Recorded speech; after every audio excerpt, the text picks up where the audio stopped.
Welcome back. Well, 20 or even 10 years ago, it was just called getting your bell rung or seeing stars after a hard hit on the football field. But in recent years, our understanding of concussions and the science of studying them have both come a long ways. Here is Carla Metts. For some, it's controversial. In the news, it's research versus opinion. It's something we can't physically see, but we know its presence by the side effects. You can almost hear it in a hit. You can feel it through a helmet. A concussion is a brain injury caused by forces acting on the brain. It can be either a direct blow to the brain or a direct blow to the head, or it can be an indirect blow that causes the brain to move violently around inside the skull. And it causes a variety of symptoms. It can be memory loss, loss of balance, just changes in behavior and mood. And it's really unique to the individual. Concussions are an ongoing topic of research in sports medicine, but its notoriety has come by its close association with the National Football League. The general public typically only hears about the dangers of concussions, which leaves many fearful about the future of sports and the future of participants. But Dr. Thane Muntz, the Associate Director of the Sanford Science Institute, is trying to tackle some of the questions that will make concussions easier to understand. His research adds a younger twist to the conversation, one in which directly affects parents who have young children interested in putting football pads on for the first time. We realized that there wasn't a lot of research that had been done with young football players. Most of the research had been done with college and professional athletes. And at that time, nobody really knew if playing football posed a risk to the brains of young football players. And we also wanted to look at the population that could potentially be affected the most.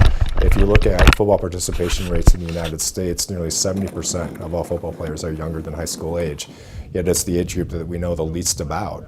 Sanford paired up with the South Dakota Junior Football Program to select their focus group, and since 2011, Dr. Muntz and his staff have zeroed in on one team within the senior division that consists of 7th and 8th graders. After the first season that was a pilot study, we started to apply impact sensors to our study. So we put impact sensors in the helmets of the players. This sensor system can measure every time the helmet gets hit. It can register the number of impacts, the severity of impacts, and the location of impacts on the helmet.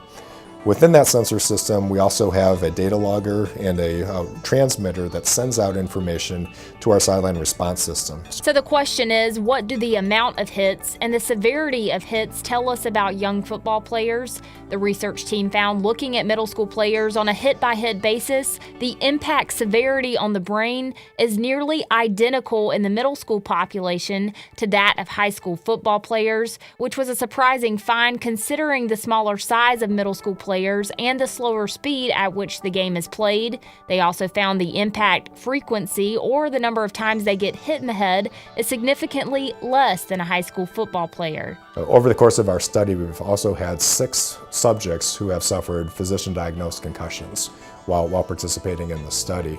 And we've been able to monitor them throughout the recovery process.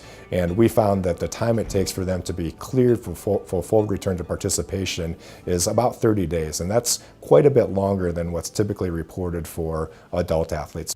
Despite the cultural apprehension felt toward concussions, the Sanford team has found great support in both the parents and the coaches. They understand the research isn't about turning participants away from football, but rather to preserve both the sport and the participant. There's someone from Sanford at all of our practices and all of our games to monitor how things are going. Their role isn't to critique.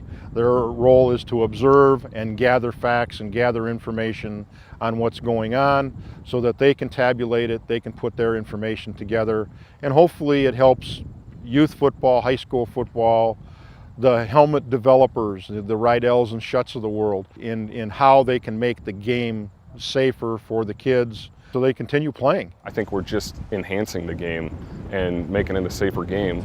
There is, like I said before, an attack on the game, whether it's all necessarily true or not. Without this kind of information and that, we don't really know. But anything we can do to make it safer, I'm all for that. Dr. Muntz knows firsthand the positives of playing football. He played at Augustana until 1997.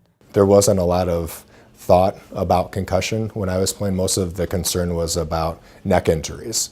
So when we were told to keep your head up, it was mainly so that you didn't break your neck. But people had concussions, and those weren't considered to be serious injuries. In fact, those were injuries that I remember people laughing about because people would act strange and couldn't remember, what you just asked them. It's in a strange position to be at, to look back as a former player and say, hey, I wonder if that happened to me, and it was just never recognized. Although the research team at Sanford Institute of Sports Medicine still has many more questions to answer about concussions, the important thing is that the conversation continues and that the information is accessible for future parents and players.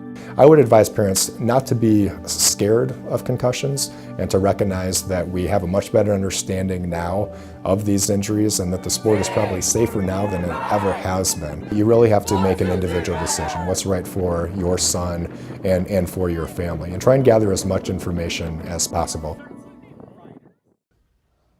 Joined now by Carla Metts, and fascinating subject for one thing. Have there been any changes in South Dakota junior football based on what Dr. Muntz, his research, and maybe others? Yeah, maybe not specifically his research, but all the concussion research out there has kind of helped to create what's called the Heads Up Football Program, which has been around for several years. It was started by USA Football, and it's just a program that helps teach and train coaches the proper tackling and blocking technique, and all the coaches in the South Dakota junior football program are certified in that, and they've seen a significant change in safety in the game because of that program. Okay. Is there such thing as a safe position in football, on the line or the kicker or anybody? Yeah, that's a good question, and Dr. Muntz and I kind of spoke on that, and here's the breakdown of what he said. He said quarterbacks and wide receivers don't get hit as often, but when they do, it's typically more severe because they're getting tackled at higher speeds.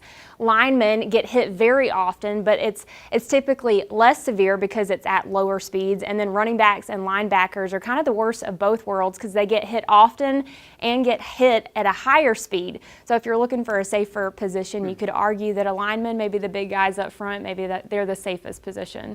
All right, fascinating stuff. Thanks a lot, Carla Metts. Thanks for watching. You can find every episode of Midco Sports Magazine on YouTube.